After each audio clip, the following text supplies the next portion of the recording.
most of your fan base are lifelong fans. You have some new generations, but us lifelongers, us people that know about other promotions, us people who had the privilege to watch WCW, NWA become WCW, of ECW from the startup days, Smoky Mountain Wrestling, Florida Championship Wrestling, Georgia Mid-South Wrestling, Tennessee, all of us who got to see those things, we know no one gave two fucks about Triple H during that time. Triple H was a mid-card player holding Shawn Michaels' jockstrap, and you labeled that match as the match that we all wanted to see, Sting versus Triple H. I'll buy that now because it's bullcrap. Because he wasn't even Triple H during that era. He was Hunter Hearst Helmsley. Yeah. Before that, he was Jean Paul Levesque. And let's not forget that the match we really want to see, you were too stupid enough to give to us. This would be the second time in the wrestling history the WWF just dropped the ball. The first one, Ric Flair and Hogan should have fought when Ric Flair came over during the time with the title being all blurred out. But you dropped the ball on that, but we're too stupid to remember that. So this time, instead of matching Sting versus Taker, Icon versus Icon, Paul gets the shot. I mean, that's what happened when you're sleeping. Absolutely. And of course, you know, and there was even more point to doing it after you had already ended the streak, because having Sting versus Taker with the streak on the line, you know, yes, it would have had a lot of tension to it, but also how the hell do you figure out who wins that one? And, you know, so at the end of the day, that should have been the match. I don't know, Brandon, I don't know if you know this. I was actually at that WrestleMania. Oh, no, I didn't know that. It was in San Francisco. I've mentioned it a few times. I was at WrestleMania 31 at Levi Stadium, and you could definitely tell when Triple H and Sting were in that ring, while the fans were into the mark-out moments that were going on, things like the NWO coming out, DX coming out, Shawn Michaels coming out, all that stuff, you could definitely tell that that was not the match and definitely not the outcome that those people wanted to see. Certainly everyone wanted to see Sting win that match. They wanted to see him win it the right way. They didn't want to see, you know, Triple H hit him with the sledgehammer and win the match. And it just shows WWE not willing to let WCW have its say. You know what? I don't know, but I absolutely love you. I have done so many shows. I am so sick of them shitting on my WCW. Don't get me wrong. I started off as a WWF fan, but at that time, as a young teenager, a young child, I watched both.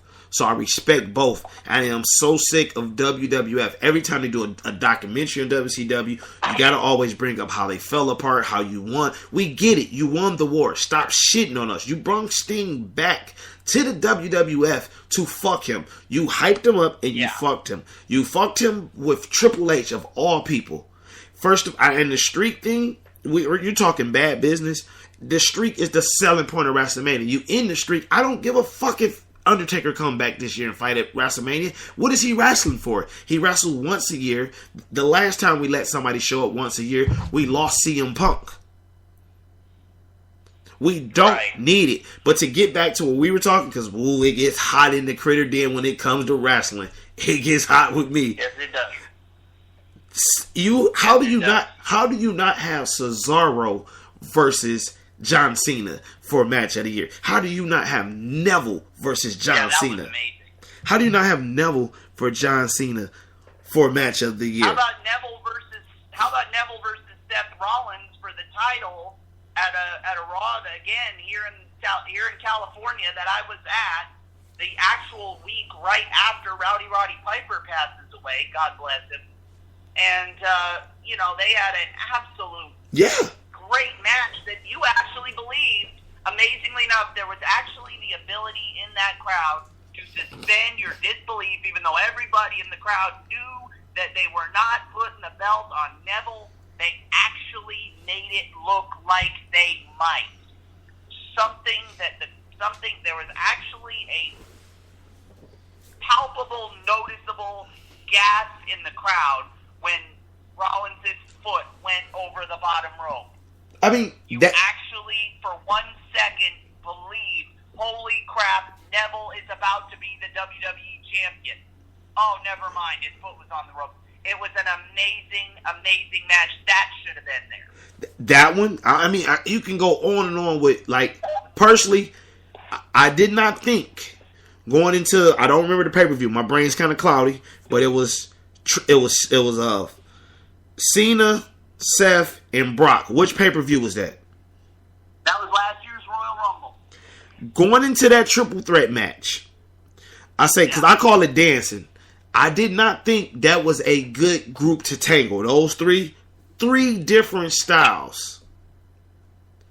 Yeah, absolutely. All three of them went in the ring and performed their ass off. And when Seth went up for that frontward, whatever it's called, I've been watching. It's called the Phoenix. The Phoenix Splash. I don't know what WWE hasn't named it yet because it was named in Ring of Honor. It's called the Phoenix Splash, and when he goes for stuff like that, WWE and they just act like it's an anything, normal everyday thing, which is really ridiculous. And that's funny you say that because I remember watching the Royal Rumble. It was my girlfriend's birthday, and we were at a cookout. I did all the cooking, and everybody thought I had attitude. I went straight downstairs, headphones on, iPad, WWE Network. I'm watching the Rumble. I've been watching wrestling. I'm 31 years old. I started watching wrestling at the young age of 3. I started understanding at 6.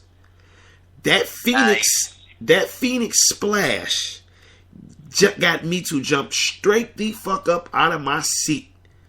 And I'm like, why Michael Cole is not selling this move? Like, what just happened? What did he just try to do? But that was a match of the candidate. Same thing with, I go to the Cena Kevin Owens, which did get nominated. But you're talking about them missing a point. When Kevin Owens went up to the top ropes and did that little jump flip thing he does, that boy is too big to make a move like that. That is another move. It was 3 moves this year. Like I say, I've been watching wrestling close to 30 years. I've seen 3 matches this year in wrestling overall that made me jump out of my seat. First was the Phoenix Splash. Second was whatever that move Kevin Owens does. For one, they always make him miss it. But that big boy goes up and jump and does a flip that he shouldn't do. And second, the backflip moonsault. Yeah, the backflip move. And third was, don't get me twisted, I love Lucha Underground. Angelico, who has no regards for life, came from like the top of the damn building with this missile drop kick at 6 in the morning. My little cousin was over, MJ. He was 3 months at the time. I screamed so loud that to this day, when this boy look at me, he cries. When Angelico came off that top with that drop kick, that blew me away. I had to bring that one, but back to the WWE. I don't understand how some of those things were not nominated, and that's why I hate being a fan of WWE, because they have no one chasing them. We keep getting crap. We keep getting crapped on, like no Bray Wyatt being pushed. You can just name all the people that ain't being pushed. So my question to you is, let's play the role of Booker. With Cena being down, give me a small, because we're not going to take up that much time, give me a small storyline going into WrestleMania and some position, the way you would position some of the wrestlers going into Mania, because you don't have Cena. Okay. Wow, that's loaded. I didn't know that was going to come, but that's great. That's great respect to our good friend Brian. That's exactly what he would have come up with, something like that. This is a little tough. Let's see. Well, what do we got? We got Roman Reigns as champ. We got Dean Ambrose as Intercontinental champion. The Samoa charity case. Exactly. And we've got I am absolutely slipping. Who are the tag champs right now? New Day, of course. New Day, that's right. Yes, the greatest mistake in the last 10 years. Yeah, mainly Kofi and Big E. Okay, so let's see. So what we're going to do is we're going to look at the world title situation. As far as, I haven't been watching every single show, but I believe the main feud going on right now is basically they stuck Roman Reigns in the Stone Cold Steve Austin spot, feuding with Vince McMahon, right? Yeah. Basically, they've got him feuding with Vince McMahon, and now he just won another match where they put him in put him up against an unwinnable situation with Vince as the ref, sort of redoing the 1998 edition of In Your House Over the Edge, where Vince is the referee, and you've got a situation. It's Sheamus against Roman Reigns for the title, and Roman Reigns ends up winning despite Vince and all that. So now they've got it. Now they're saying that Roman's going into the Royal Rumble as champion. The way it sounds to me, from what I've been hearing, and I'm hoping to hell they don't do this because I get so tired of the part-timers getting involved this way. What I'm hearing is it almost sounds as though Brock Lesnar is somehow going to find his way back into the title picture. And that's the one thing I don't want to see. I was afraid I was afraid he was going to end up winning the Royal Rumble. And by the way, if anyone knows who's going to win it, please don't tell me. I don't care. But no, what you got to do is when booking is kind of hard for me unless I know what's going to happen. I got you. On my show, I do a thing. Yeah, I do a thing called Book It, where I rebook things. But the thing is, I rebook them knowing what happened. I don't know how to do it organically because I don't want to.